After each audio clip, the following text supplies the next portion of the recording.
Dieu nous parle. Chaque jour, Charles et Carole vous présentent la leçon de l'école du sabbat.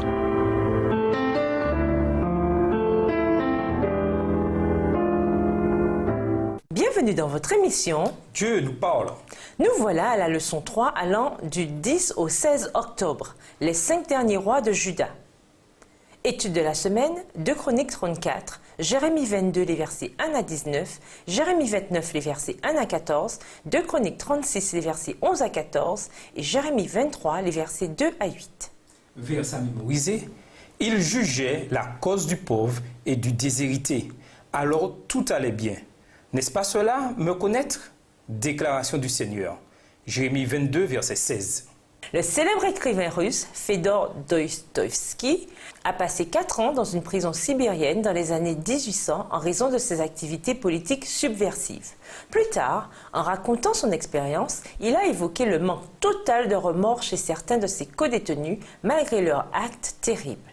Au long de ces quelques années, je n'ai jamais vu le moindre signe de repentance chez ces gens. Pas une trace de sombre remords à cause de leurs crimes. La majorité d'entre eux s'estimaient au fond parfaitement dans leur bon droit. Dostoïevski aurait très bien pu parler des 5 derniers rois de Juda, à l'exception de Josias, qui avait régné pendant le ministère de Jérémie.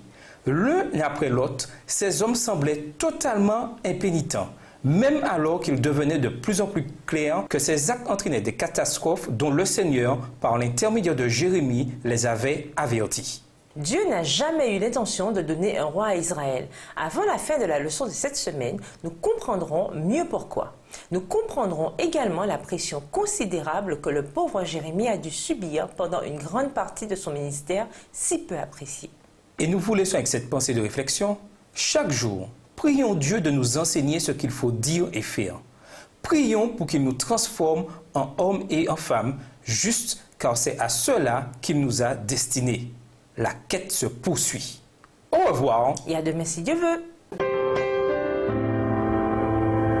Dieu nous parle. C'était Dieu nous parle, présenté par Charles et Carole.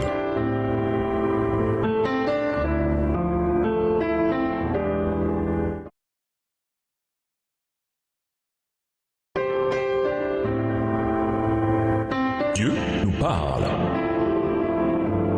Chaque jour, Charles et Carole vous présentent la leçon de l'école du sabbat.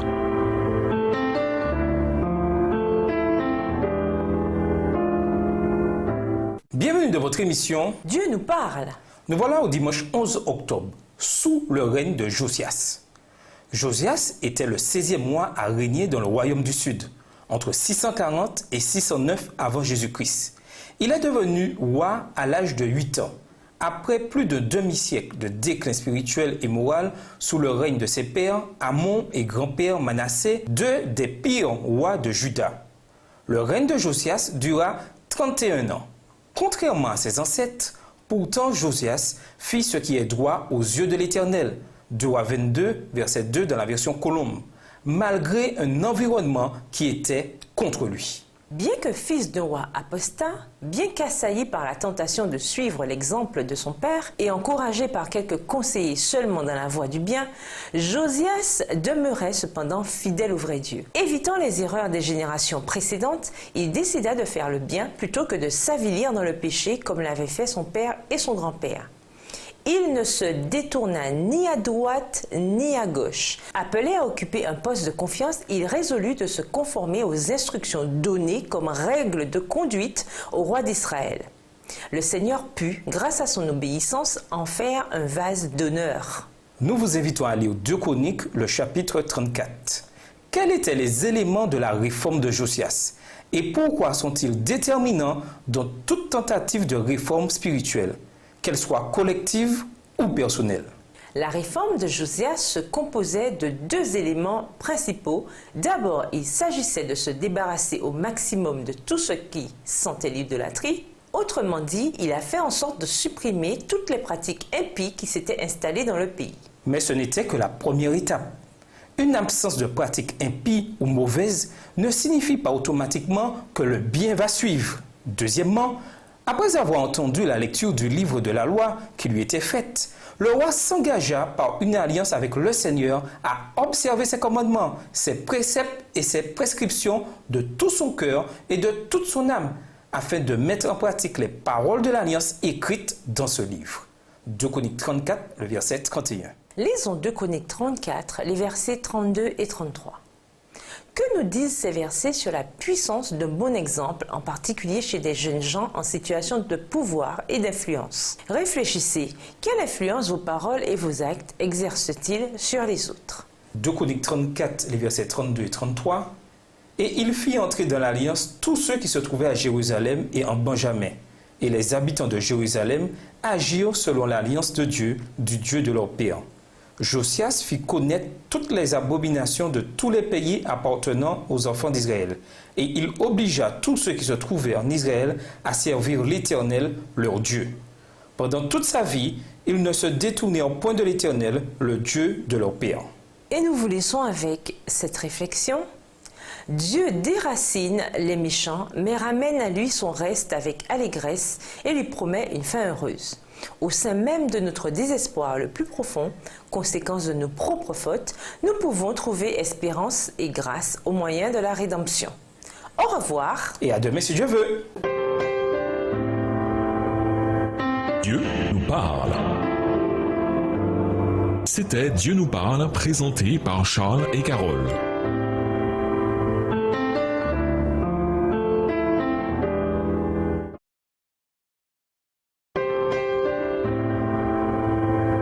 Dieu nous parle. Chaque jour, Charles et Carole vous présentent la leçon de l'école du sabbat.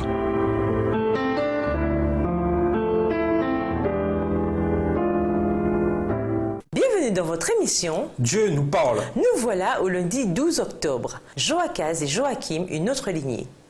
Joachaz, également appelé Shallum, avait 23 ans lorsqu'il succéda à son père sur le trône. Son règne ne dura que 3 mois. Le pharaon le remplaça par son frère, car Joachaz n'était pas favorable à la politique égyptienne. Joachaz fut emmené en Égypte et c'est là qu'il mourut. Voir 2 Chroniques 36, le verset 4, 2 Rois 23, les versets 31 à 34. Le roi qui suivit Joachaz fut Joachim, qui régna entre 609 et 598 avant Jésus-Christ. C'était le fils de Josias. Quand Nabuchodonosor prit Jérusalem, Joachim fut emmené à Babylone avec les objets du temple. Jérémie avertit à nouveau le peuple que son nouveau roi entraînait la nation sur une mauvaise voie. Lisons Jérémie 22, les versets 1 à 19. Quels étaient certains des problèmes avec Joachim pour qu'ils entraînent une réprimande aussi forte de la part du Seigneur? Jérémie 22, versets 1 à 19. Ainsi parle l'Éternel, descends dans la maison du roi de Juda et là prononce cette parole. Tu diras, écoute la parole de l'Éternel, roi de Juda, qui est assis sur le trône de David, toi, tes serviteurs et ton peuple, qui entrez par ses portes. Ainsi parle l'Éternel. Pratiquez la justice et l'équité, délivrez l'opprimé des mains de l'oppresseur, ne maltraitez pas l'étranger, l'orphelin et la veuve, n'usez pas de violence et ne répandez point de sang innocent dans ce lieu. Car si vous agissez selon cette parole, les rois assis sur le trône de David entreront par les portes de ces maisons, montés sur des chars et sur des chevaux, eux, leurs serviteurs et leur peuple. Mais si vous n'écoutez pas ces paroles, je le jure par moi-même, dit l'Éternel, cette maison deviendra une ruine. Verset 6. Car ainsi parle l'Éternel sur la maison du roi de Juda.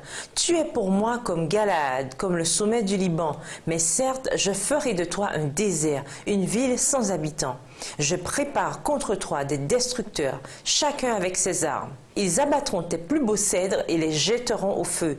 Des nations nombreuses passeront près de cette ville, et elles se diront l'une à l'autre, « Pourquoi l'Éternel a-t-il ainsi traité cette grande ville ?» Et l'on répondra, « Parce qu'ils ont abandonné l'alliance de l'Éternel, leur Dieu, parce qu'ils se sont prosternés devant d'autres dieux et les ont servis. Ne pleurez point celui qui est mort, et ne vous lamentez pas sur lui. Pleurez, pleurez celui qui s'en va, car il ne reviendra plus, il ne reverra plus le pays de sa naissance. » Verset 11. Car ainsi parle l'Éternel sur Shallum, fils de Josias, roi de Juda, qui régnait à la place de Josias son père, et qui est sorti de ce lieu.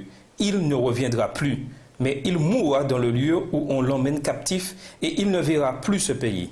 Malheur à celui qui bâtit sa maison par l'injustice et ses chambres par l'iniquité, qui fait travailler son prochain sans le payer, sans lui donner son salaire, qui dit « Je me bâtirai une maison vaste et des chambres spacieuses, et qui s'y fait percer des fenêtres, la lambrisse de cèdre et la peint en couleur rouge.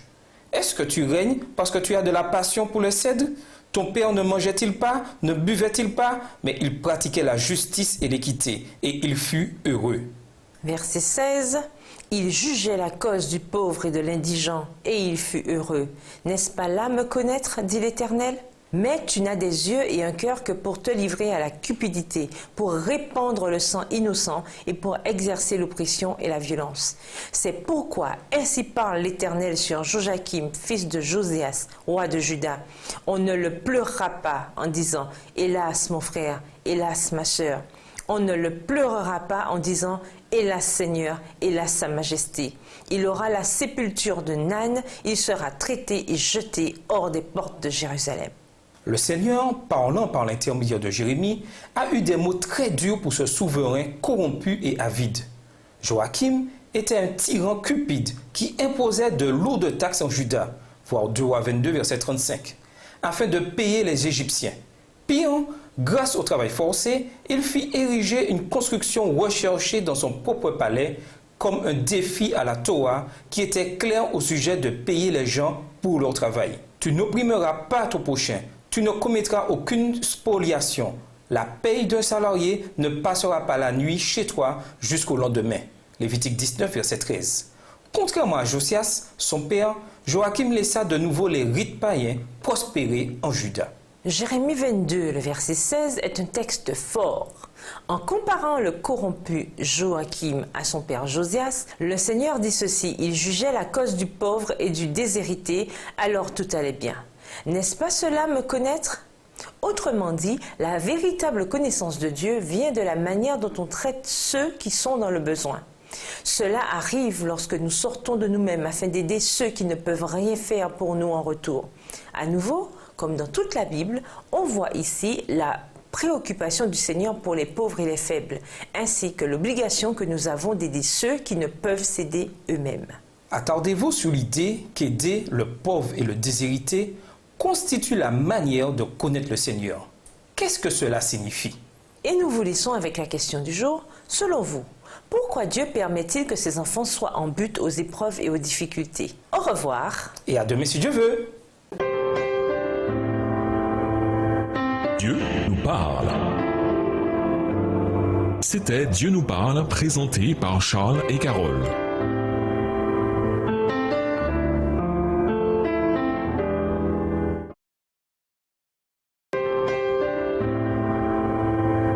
Dieu nous parle. Chaque jour, Charles et Carole vous présentent la leçon de l'école du sabbat.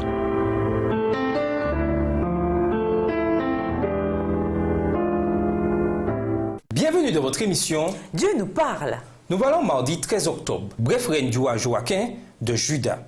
Joachim, fils de Joachim, devint le 19e roi de Juda. Il régna sur le trône de David pendant à peine 3 mois et demi. En 598 avant Jésus-Christ, Nabuchodonosor fit venir ses forces à Jérusalem et se saisit du jeune roi de 18 ans, ainsi que de sa mère, de ses épouses et beaucoup d'autres prisonniers royaux. En 561 avant Jésus-Christ, dans sa 37e année de captivité, Joachim fut gracié par Évil-Mérodach, successeur de Nabuchodonosor. Il lui fut accordé le droit de manger avec le roi de Babylone, et il put porter ses vêtements royaux. Voir 2 Rois 25, les versets 27 à 30, Jérémie 52, les versets 31 à 34. Ses fils étaient également à Babylone avec lui. Mais la prophétie de Jérémie avait dit qu'il devrait abandonner le trône de David. Lisons Jérémie 29, les versets 1 à 14, c'est-à-dire les paroles du Seigneur par l'intermédiaire de Jérémie après que le roi Joachim, sa famille et la cour ont été emmenés de Jérusalem en captivité. Même en pleine tragédie, comment se révèlent l'amour et la grâce de Dieu? Jérémie 29, les versets 1 à 14. Voici le contenu de la lettre que Jérémie le prophète envoya de Jérusalem au reste des anciens en captivité aux sacrificateurs, aux prophètes et à tout le peuple que Nebuchadnezzar avait emmené captif de Jérusalem à Babylone. Après que le roi Jéconia, la reine, les eunuques, les chefs de Juda et de Jérusalem, les charpentiers et les serruriers furent sortis de Jérusalem, il a remis à Éliasa, fils de Shaphan, et à Gemaria, fils de Hilkija, envoyé à Babylone par Sédécias, roi de Juda, auprès de Nebuchadnezzar, roi de Babylone, elle était ainsi conçue. Ainsi parle l'Éternel des armées, le Dieu d'Israël, à tous les captifs que j'ai emmenés de Jérusalem à Babylone. Bâtissez des maisons et habitez-les, plantez des jardins et mangez-en les fruits. Verset 6. Prenez des femmes et engendrez des fils et des filles. Prenez des femmes pour vos fils et donnez des maris à vos filles, afin qu'elles enfantent des fils et des filles. Multipliez là où vous êtes et ne diminuez pas. Recherchez le bien de la ville où je vous ai mené en captivité et priez l'Éternel en sa faveur parce que votre bonheur dépend du sien. Car ainsi parle l'Éternel des armées, le Dieu d'Israël, ne vous laissez pas tromper par vos prophètes qui sont au milieu de vous et par vos devins. N'écoutez pas vos songeurs dont vous provoquez les songes, car c'est le mensonge qu'ils vous prophétisent en mon nom. Je ne les ai point envoyés, dit l'Éternel.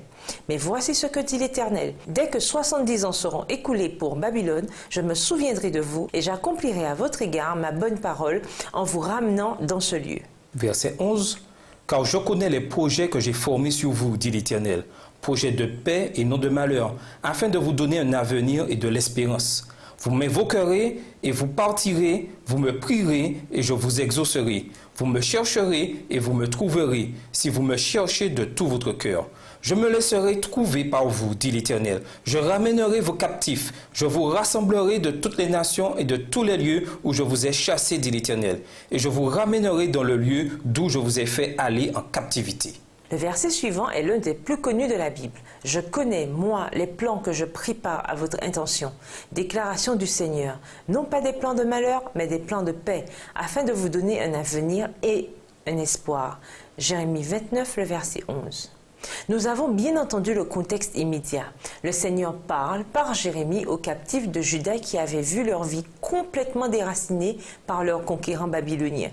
Et pourtant, même alors que leur situation semblait désespérée, le Seigneur voulait qu'ils sachent qu'il les aimait toujours et qu'il ne voulait que leur bien. Sans aucun doute, vu les circonstances épouvantables, ils ont dû réserver bon accueil à des paroles aussi prometteuses et pleines d'espérance. Ainsi, même au sein de toutes ces menaces et de ces avertissements terribles, le peuple avait néanmoins la promesse d'un avenir et d'un espoir. Comme cela a dû être crucial pour eux, surtout à ce moment-là, d'avoir pareille assurance. Un avenir et un espoir? Quelle promesse pouvez-vous réclamer du Seigneur pour un avenir et un espoir en ce moment même, quelle que soit votre situation? Et nous vous laissons avec la question du jour. Croyez-vous que le règne de 31 ans du roi Josias avait quelque chose à voir avec son caractère? Expliquez. Au revoir. Et à demain si Dieu veut. Dieu nous parle. C'était Dieu nous parle, présenté par Charles et Carole.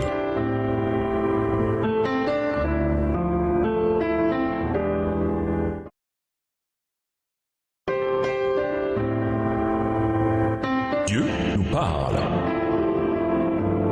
Chaque jour, Charles et Carole vous présentent la leçon de l'école du sabbat.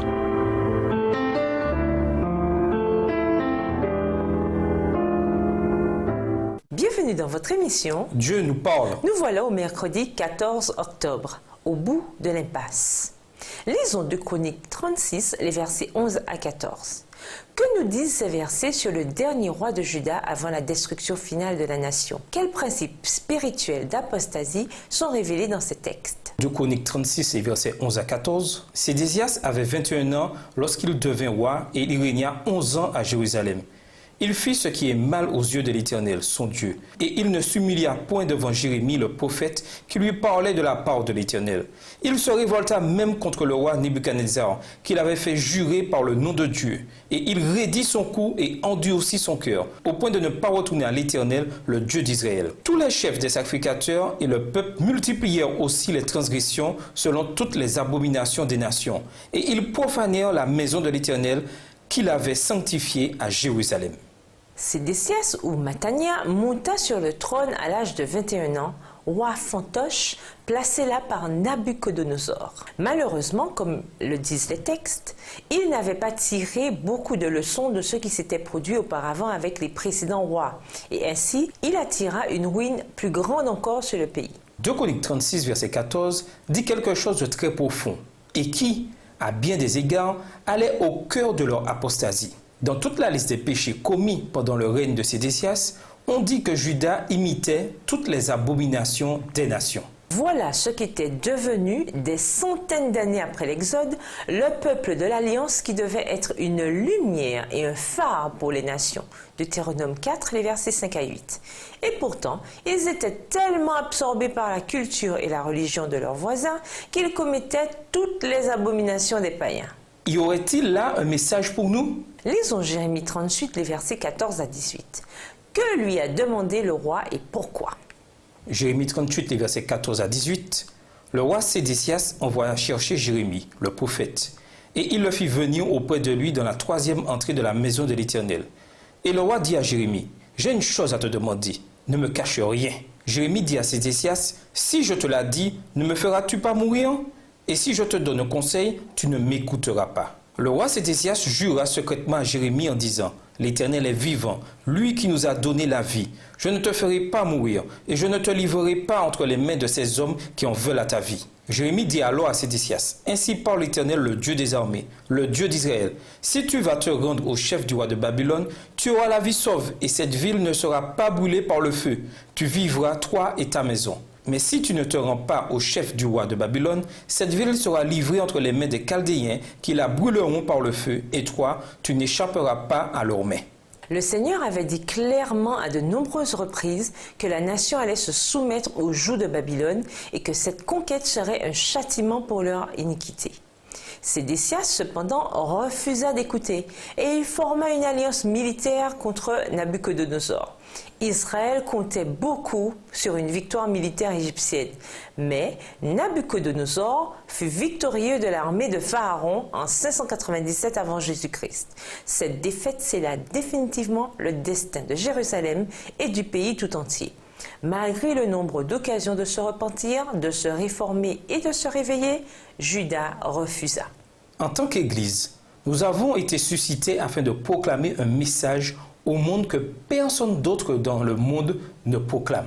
À bien des égards, notre situation est très similaire à celle de Juda. Quelles leçons pouvons-nous et devons-nous tirer de leurs erreurs pour notre situation? Et nous vous laissons avec cette question de réflexion. Quelle est l'importance d'un leadership qui se consacre au service de vos activités d'évangélisation? Au revoir. Et à demain si Dieu veut. Dieu nous parle. C'était Dieu nous parle, présenté par Charles et Carole.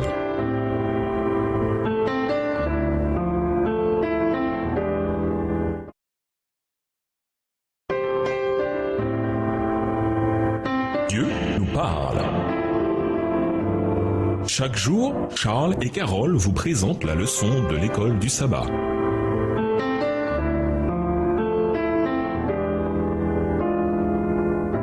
Bienvenue dans votre émission Dieu nous parle. Nous voilà au jeudi 15 octobre, les années sombres. Que sont devenus Israël et Jérusalem après avoir rejeté le message de Dieu? Lisons Jérémie 39, les versets 8 et 9. Jérémie 39, les versets 8 et 9. Les Chaldéens brûlèrent par le feu la maison du roi et les maisons du peuple, et ils démolirent les murailles de Jérusalem. Nebuzaradan, chef des gardes, emmena captifs à Babylone ceux du peuple qui étaient demeurés dans la ville, ceux qui s'étaient rendus à lui et le reste du peuple. Tous les avertissements que Dieu leur avait donnés au sujet de ce qui leur arriverait se sont concrétisés. Le peuple ne voulait pas croire les avertissements, mais il les a bien crus lorsqu'ils se sont réalisés. Qui n'a pas vécu sur un plan spirituel, tout du moins, quelque chose de similaire? Le Seigneur nous prévient de ne pas faire quelque chose, sinon il risque de nous arriver ceci ou cela. Mais nous le faisons tout de même. Et bien entendu, ce qui devait arriver, arrive. Quel est le message de Jérémie 23, les versets 2 à 8? Quelle espérance est donnée au peuple ici? Jérémie 23, les versets 2 à 8. C'est pourquoi ainsi parle l'Éternel, le Dieu d'Israël, sur les pasteurs qui paissent mon peuple. Vous avez dispersé mes brebis, vous les avez chassées, vous n'en avez pas pris soin. Voici, je vous châtierai à cause de la méchanceté de vos actions, dit l'Éternel. Et je rassemblerai le reste de mes brebis, de tous les pays où je les ai chassées. Je les ramènerai dans leur pâturage. Elles seront fécondes et multiplieront. J'établirai sur elles des pasteurs qui les paîtront. Elles n'auront plus de crainte, plus de terreur. Et il n'en manquera aucune, dit l'Éternel. Voici, les jours viennent, dit l'Éternel, où je susciterai à David un germe juste. Il régnera en roi et prospérera. Il pratiquera la justice et l'équité dans le pays. En son temps, Juda sera sauvé. Israël aura la sécurité dans sa demeure. Et voici le nom dont on l'appellera l'Éternel, notre justice. Verset 7. C'est pourquoi, voici, les jours viennent, dit l'Éternel, où l'on ne dira plus, l'Éternel est vivant, lui qui a fait monter du pays d'Égypte les enfants d'Israël. Mais on dira, l'Éternel est vivant, lui qui a fait monter et qui a ramené la postérité de la maison d'Israël, du pays du septentrion et de tous les pays où je les avais chassés, et ils habiteront dans leur pays. D'un point de vue humain, tout semblait perdu. Leur pays était en ruine, leur temple était détruit, leur chef était en exil et retenu prisonnier, et la ville de Jérusalem n'était plus qu'un tas de pierres. La nation juive et le peuple juif auraient dû disparaître de l'histoire à ce moment-là, comme tant d'autres nations avant eux, qui avaient subi le même destin. Mais le Seigneur avait d'autres plans, et dans les versets cités ci-dessus, ainsi que dans beaucoup d'autres, il leur a donné une espérance. Tout n'était pas perdu, mais un reste demeurerait et reviendrait, et à travers lui, les promesses s'accompliraient. Autrement dit, malgré tous ces avertissements sur le chaos et la destruction à venir, les prophètes délivraient également au peuple leur seul espoir. Les sombres années qui caractérisaient la fin du royaume de Juda auraient apporté le désespoir au cœur le plus affermi si les paroles prophétiques des messagers de Dieu n'avaient été pleines d'encouragement. Par Jérémie à Jérusalem, Daniel à la cour de Babylone, Ézéchiel sur les rives du Kébar, le Seigneur, dans sa miséricorde, avait fait connaître clairement son dessein éternel. Et il avait donné l'assurance qu'il accomplirait à l'égard de son peuple les promesses mentionnées dans les écrits de Moïse. Ce qu'il avait promis à ceux qui lui seraient fidèles, il le ferait sûrement. La parole de Dieu est vivante et permanente. Et nous vous laissons avec la question du jour. Le bien que vous faites pour être agréable au Seigneur vous a-t-il déjà procuré une victoire ou un succès? Partagez cette expérience avec quelqu'un au cours des prochains jours. Au revoir. Et à demain si Dieu veut. Dieu nous parle. C'était Dieu nous parle, présenté par Charles et Carole.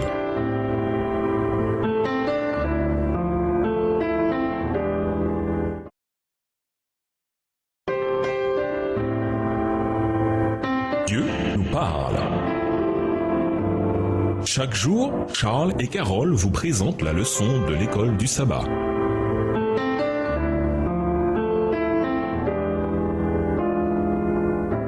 Bienvenue dans votre émission. Dieu nous parle. Nous voilà au vendredi 16 octobre pour aller plus loin. Au cours des dernières années de l'apostasie de Juda, les exhortations des prophètes semblaient avoir bien peu d'efficacité, et alors que les armées des Chaldéens faisaient pour la troisième et dernière fois le siège de Jérusalem, tout espoir s'était évanoui. Jérémie prédisait la ruine totale de la ville sainte, et c'est parce qu'il insistait sur la capitulation qu'il avait été jeté en prison. Mais Dieu n'abandonna pas à un découragement sans espoir le fidèle reste qui se trouvait encore dans la ville. Alors même que Jérémie était gardé sous une étroite surveillance par ceux qui se moquaient de ses messages, de nouvelles révélations lui parvinrent concernant le désir de Dieu de pardonner et de sauver. Ces révélations ont été pour les croyants de tous les âges une source de consolation. Remarquez l'expression « le désir de Dieu de pardonner et de sauver ». Pensez à toutes les manières dont nous avons vu le désir de Dieu de pardonner et de sauver. Après tout, la croix à elle seule devrait nous parler de ce désir. Nous avons la parole de Dieu qui nous révèle le plan du salut. Nous avons reçu l'esprit de prophétie, un don merveilleux. De quelles autres manières avons-nous vu le désir de Dieu de pardonner et de sauver? À méditer. Le peuple s'avança et dit à Jérémie le prophète, « S'il te plaît, que notre supplication parvienne devant toi. Prie pour nous le Seigneur ton Dieu pour tout ce reste, car nous étions beaucoup et nous ne sommes plus qu'un petit reste, ainsi que tes yeux le voient. Jérémie 42, le verset 2. Qu'est-ce que ce verset, ainsi que Jérémie 23, le verset 3, ont à dire au sujet du reste dans Jérémie?